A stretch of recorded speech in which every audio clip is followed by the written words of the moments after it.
এজন্য বিশ্বনবী বললেন, ও আমার উম্মতেরা শোনো শোনো, ক্বালান নবী সাল্লাল্লাহু আলাইহি ওয়াসাল্লাম, ইন্নান নাযারু সাহামুন মিন সিহামি ইবলিস।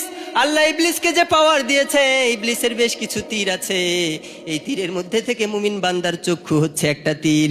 এই চক্ষু দ্বারা, চোখের পাপ দ্বারা মুমিনের ঈমানকে ইবলিস কেড়ে নেয়, ঠিক কিনা? এজন্য চোখের হেফাজতের দরকার আছে না নাই? আমরা মনে করি পুরুষেরা নারীর দিকে তাকায় এটাই বুঝি পাপ, নারীরা যে পুরুষের দিকে তাকায় এটা বুঝাই পাপ না, আছে না নাই? এটা আমাদের সমাজে নাই। একজন পুরুষ নারীর দিকে যখন তাকায়, সেই পুরুষটাকে অপমানিত করা হয়, পুরুষটার দিকে বাজে নজরে তাকানো হয়, ঠিক কিনা? কিন্তু একটা নারী যদি পুরুষের দিকে তাকায়, সেই নারীটাকে কিন্তু কিছু বলা হয় না, ঠিক না বা ঠিক? কথা বলেন না কেন, আছে না নাই? তার মানে পুরুষদের অন্তরেই বোধহয় খালি বাজে চিন্তা আসে, বাজে কল্পনা আছে, আর নারীদের অন্তরে আছে না নাই? কথা বলেন না কেন, আছে না নাই? এজন্য আল্লাহ নারীদেরকে বিশ্বনবীর মাধ্যমে বললেন। বিশ্বনবী একবার ঘরের ভিতরে বসা, বিশ্বনবীর স্ত্রী সালামা রাদিয়াল্লাহু আনহা সহ, এমন সময় বিশ্বনবীর ঘরের ভিতরে একজন অন্ধ সাহাবী প্রবেশ করলো। বিশ্বনবী অন্ধ সাহাবীর সাথে সাক্ষাৎ করবে, বিশ্বনবীর স্ত্রী পাশে বসে আছে। বিশ্বনবী বলল, উম্মে সালামা, তোমরা ঘরের ভিতরে চলে যাও। উম্মে সালামা বলল, ও নবী, এই সাহাবী তো চোখে দেখে না। বিশ্বনবী বলল, আমার অন্ধ সাহাবী চোখে দেখে না, কিন্তু তোমরা কি অন্ধ নাকি? তোমরা তো অন্ধ না। তার মানে নারীদেরও চোখের হেফাজতের দরকার আছে না নাই? কথা বলেন না কেন, আছে না নাই? পুরুষরাই শুধু নিজেদের নজরকে অবনত করে রাখবে না, নারীরাও নিজেদের নজরকে অবনত করার দরকার আছে না নাই? বিশ্বনবী বললেন, তুমি পর্দা করো। সে সাহাবী তোমায় দেখছে না, কিন্তু তুমি তো দেখছো। তুমি দেখার কারণে তোমার আমলনামায় পাপ আছে না নাই? এজন্য যারা মুমিন তারা চোখের হেফাজত করে, যারা মুমিন তারা চক্ষু দ্বারা একজনের নেয়ামত দেখে, চিৎকার করে বলতে হবে তিনি কে। এজন্য রব্বুল আলামিন বলেন, আলাম নাজআল লাহু আইনাইনি ওয়া লিসানান ওয়া শাফাতাইন ওয়া হাদাইনাহুন নাজদাইন। ও আমার গোলামেরা, আমি আল্লাহ কি তোমাদেরকে দুইটা চক্ষু দান করি নাই? চক্ষু দিয়েছে কে কে? আলাম নাজআল লাহু আইনাইন, আমি আল্লাহ কি চক্ষু দেই নাই? আবার হাদিসে কুদসিতে আল্লাহ বললেন, ও আমার গোলামেরা, আমি আল্লাহ তো চক্ষু দিয়ে ক্ষান্ত হয় নাই।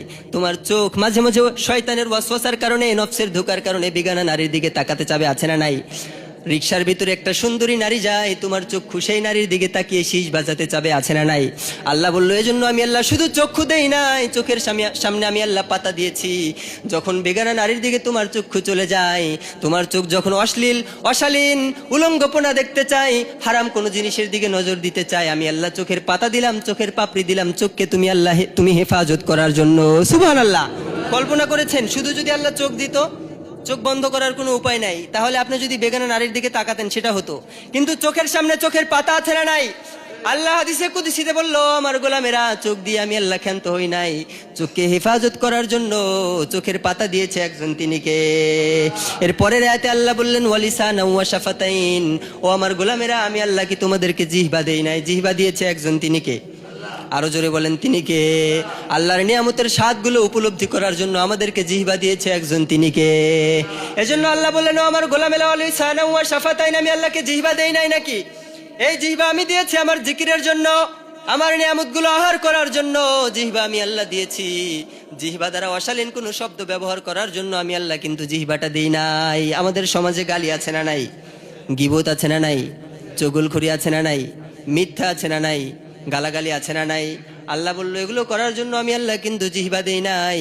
আমি আল্লাহ চক্ষু দিয়েছি চক্ষু হেফাজতের জন্য, যেমন চোখের পাতা দিয়েছি, আমি আল্লাহ জিহ্বা দিয়েছি জিহ্বা হেফাজতের জন্য। আমি আল্লাহ দুইটা ঠোঁট দিয়েছি। সুবহানাল্লাহ। আমি আল্লাহ জিহ্বা দিয়েছি জিহ্বা হেফাজতের জন্য। দাঁত আছে না নাই? কথা বলেন না কেন, আছে না নাই?